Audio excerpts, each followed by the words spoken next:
Starting with a summary, my book follows a boy named David from a small indigenous community near a place called Blackwater. David has almost no knowledge about his family's indigenous roots, but rather the land that he lived on was his first teaching.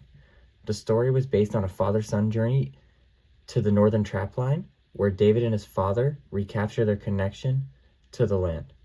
Blackwater refers to a historic area where all the growth and connection happens. Now I'll get into the poem I wrote called Blackwater. The reflections in Blackwater told stories, what the people couldn't say. Lost stories, lost history, in the cold northern prairies. The river knew us better than we ever did. Deep in the nature, there was a connection by the generations prior. There, a father stood quiet, rough hands, a tall figure, holding on to language wiped away before a son could ever learn it. Between father, son, and the river lied generations of a tiring past, but the land remembers. Some names never to be spoken again. Traditions were wiped out, folded away like an old map. A son tried to listen to stories tucked away, but the connection to Blackwater was like walking backward through time.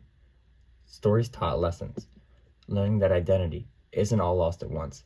It sticks around through voices, DNA, and memories. Trauma may travel through families, but so can love, so can understanding, so can the courage to come back. Now we remember Blackwater, the river that kept moving forward, carrying both mourning and healing off towards the horizon. The theme statement I got for my story was to become mentally healthy. The first step is understanding connection to personal identity with history. Now I'm going to speak about how my poem connected to 3 literary elements: setting, character, and tone. My poem uses aspects of setting to enrich the main idea. My poem uses the setting examples of Blackwater, nature, and the river, along with some others, to emphasize how peaceful it was to David and how it helped him grow as a person. David's father himself even said that the land was his first teacher, and it really helped him grow spiritually. Next, I'll speak about character. The growth and relationship between David and his father is crucial in the story.